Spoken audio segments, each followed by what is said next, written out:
Hey everyone, welcome back to the third week of full trading in March, starting with the 18th of March 2024. So this is going to be your weekly market outlook. So let's do a quick recap on last week in terms of fundamentals. Obviously, we are focused on the US inflation number, and surprisingly, the US inflation number was a little bit higher. It went up from 3.1% to 3.2%. In terms of monthly growth, we are looking at growth on the core CPI as well as the monthly CPI as well.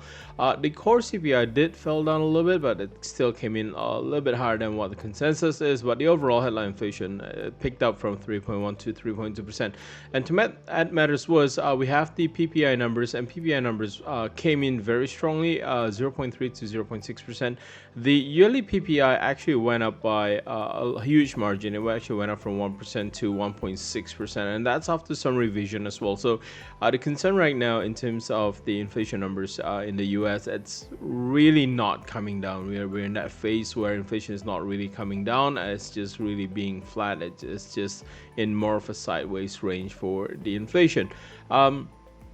Other than that, we have the retail sales coming out from the US. It was slightly lower than the market consensus of 0.8%, but it is a lot higher than what the previous one is at negative 1.1%, which is revised down even further. So the gain up to 0.6%, although it's actually below the consensus, it's still definitely a good thing coming up from the US economy.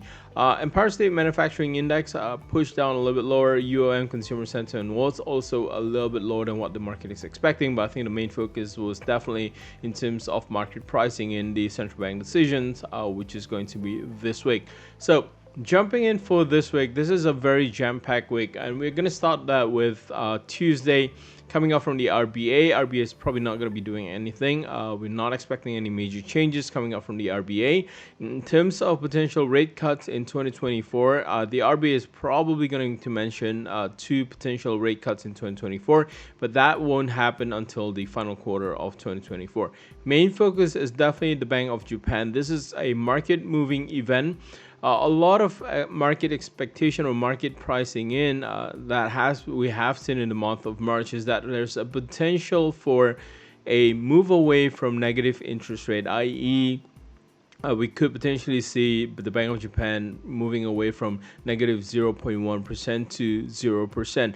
Now, further rate hikes, obviously that's debatable at this point in time, but we're gonna get that movement from the Bank of Japan. Are they going to shift away from the negative monetary policy? That's a lot to discuss, because last week in terms of the wage negotiation, or what we call the I would say it's probably more of a union movement, or the Shunto, we saw major corporations did agree to a rate hike, but to take into account in terms of how big major corporations are that has agreed to increase wages, they only represent 20% to about 30% of the Japanese GDP numbers. So whether or not that could actually maintain a high inflation for Japan, it's yet to be seen. But right now, coming out from the finance minister in Japan, the Japanese economy is no longer in deflation, but is it time for them to actually shift away from negative interest rates? Obviously, there are sentiments in the market that looks towards this pivot away happening in March. Right now, the probability of that happening is about 39%.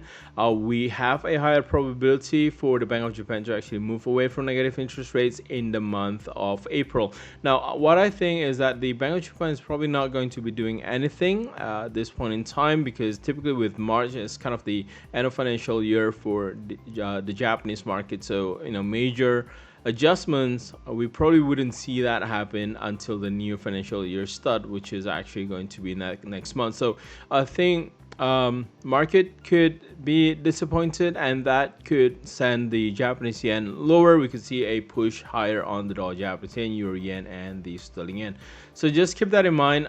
That's going to happen on Tuesday, which is the 19th of March. And then obviously on Wednesday, we have a little bit of a quieter day. We have the UK CPI numbers expecting to come in at 3.5%, a drop from 4%. Again, this is a huge consensus. It's a 0.5% drop. It's a full half a percentage drop. We might not see 3.5%, but regardless of what happened, the Bank of England is going to make that rate decision on Thursday. Now, if you take a look at Thursday here, and yeah, it's very rare that we actually get a full list of high impact news, but Thursday it's really interesting because on Wednesday, it's actually not Thursday, but on Wednesday, depending on your location, obviously. But if you're in Australia, then it will be on Thursday morning. We have the FOMC interest rate decision. Now, the FOMC interest rate decision, we're not expecting any changes this month. We're not expecting a rate cut to happen this month. But the economic projections that's going to be released, this is what the market is really anxious about, because there could be a potential with the new economic projections, with how inflation is so sticky right now, that the FOMC could actually change the dot plot from 3 interest rate cuts to potentially just 2 in 2024. So we are looking for changes in the FOMC economic projections. So we are expecting changes to happen in the dot plot, which is very different to the dot plot that was released in December. So focus is definitely not going to be on what the statement is, but really more on what the economic projections is from the FOMC. So that's on Thursday. We have employment numbers coming out from Australia. We have the manufacturing numbers coming out from the Eurozone, the UK, as well as the US. But I think the main focus for a lot of us is for the Bank of England interest rate decision.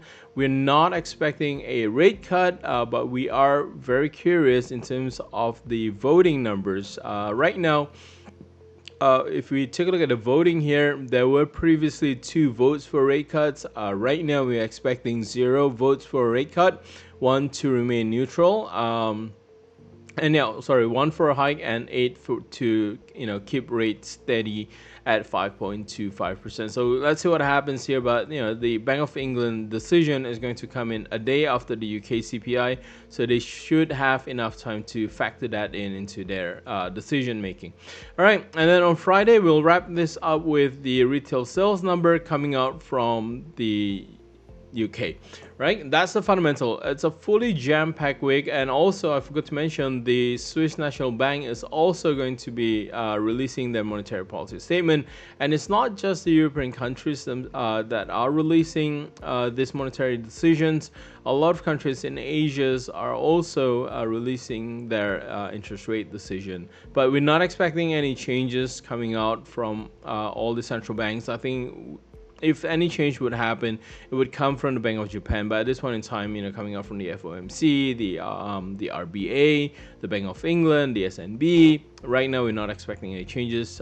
Major changes is probably going to come in about June. But for now, we're not expecting major changes. But again, the dot plot coming out from the FOMC, that could actually heavily impact the market in terms of whether or not the market has been pricing everything right or pricing everything wrong. Okay. So let's move on to the currency pairs. Let's take a look at the Aussie USD first. For the Aussie USD, this one here remains resisted by the fair value gap that we have, and also that's where the Ichimoku cloud is currently located. In terms of resistance range, it's basically located between 66 to 66.50. No changes from the previous week in terms of how we saw the resistance, but right now we're really more pushing to the downside. We're kind of in the middle of the range right now. We're open the market below the weekly pivot. Right now, price is finding a little bit of a support around 65.50. We have another support at 65 cents. This is also where the S2 for the weekly pivot is located. So if we do break below 65 cents, then yeah, we might actually push a little bit lower to 64.50. But in terms of range, we're not looking at extreme ranges coming out from the Aussie USD here. Now the Euro USD, particular focus needs to be paid for 1.0950. This has capped the market from progressing further. And rejections from 1.0950 last week, you can see that price actually managed to stay around 1.0950 for about 5 trading days, and a slump on the back of that CPI numbers coming out from the US, as well as the PPI. So the PPI, I guess, pushes it lower because I think in combination with the CPI, we saw that inflation was a little bit sticky in terms of what's going on in the US. So right now we are back in that range, 1.0850, 1.09. If we take a look at the momentum here on the RSI, it's actually really flat. So we're expecting more of a range bound market condition. We need to clear off a few things. Either we push back up above 1.09, and that's going to be met by 1.0950 as a resistance, or we push lower below 1.0850, where we might actually see a little bit of a sell side liquidity coming in at 1.08 for the Euro USD. But overall, this is still in a range bound market condition because price is currently within the Ichimoku cloud, so just keep that in mind. Now for the UK, for the sterling, pound USD, it's slightly different. It manages to push higher above that order block that was capping the market between 1.2725 to 1.2775, but it was still capped by 1.2850. It's unable to maintain a position above 1.2850. We saw a little bit of a sell-off in the pound USD, but the overall tone for this one here, this is still above the Ichimoku cloud. So the sell-off that happens, that was kind of anticipated from last week's outlook, that we anticipate a little bit of a correction to happen. It's just that the correction kind of overshoot a little bit. It went below the order block that's supposed to be tested as a support. The good thing about this is still above 1.27, so all hope is actually not lost for the pound USD. So this is actually still within that correctional phase. We are about 50% down for the correction here, around 1.27, 1.2680, where the support one on the weekly pivot is located. That's also where the 61.8% Fibonacci retracement is located. So yeah, we might still see potential bounces coming out from sterling here. Overall, comparing it to the Aussie USD or the Euro USD, the sterling is actually in a much better position. This is currently above the Ichimoku cloud, so we can see that the trend here remains to the upside. We're looking at a little bit of a correctional happening here, but the key levels that we have, the key support level is definitely 1.27. Any break below 1.27, that opens up room towards 1.2650, but we should have a stronger support level coming in for the pound USD at about 1.2650. But for as long as it's trading above 1.27, we might actually still pay very close attention to GBP USD here. We could actually see a little bit of a bounce off coming on for the pound USD. But again, whether or not the trend is going to continue, it needs to push back above the weekly pivot, which is also at the upper end of the order block that we have there. Basically about 1.2775. Any sustained close above 1.2775, that would actually confirm that the pound USD would likely push even higher, maybe to test 1.2850 one more time, and even higher than that, which is at about R2 on the weekly pivot, about 1.29 for the pound USD. All right, lastly, we have the Dow Japanese yen. So the Dow Japanese yen, we can see a little bit of a strong recovery here. We talk about the potential for a hidden bullish divergence to happen on Dow Japanese yen, and that's currently still in motion. We do see price bouncing off 148 in terms of the order block that we saw there, that blue box that you have. We have a little bit of an order block between 146 to 147. We saw price bounces off 146.50. It kind of bottomed out at about 146.50. Never touches 146. So overall, this is still technically in an uptrend. And in fact, we can see that price is just skirting up above the Ichimoku cloud there. So for now, with the Dow Japanese yen, should the FOMC be a little bit more hawkish on their dot plot, and if the Bank of Japan does nothing this month and potentially say, hey, we need more data before we can actually pivot away, we're not really sure if it's the right time to actually start increasing interest rates in Japan.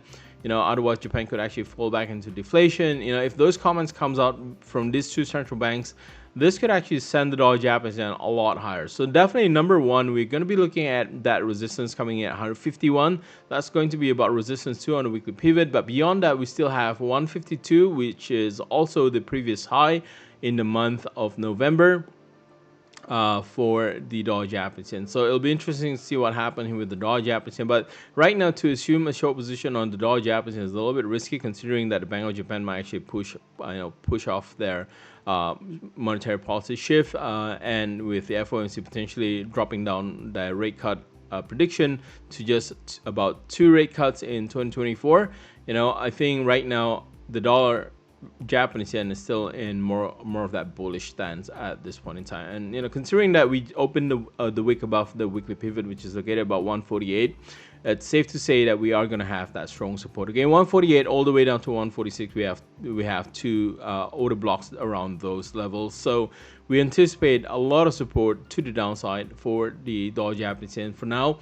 In terms of how far this can go, obviously 150, 151, and 152 on the dollar Japanese yen.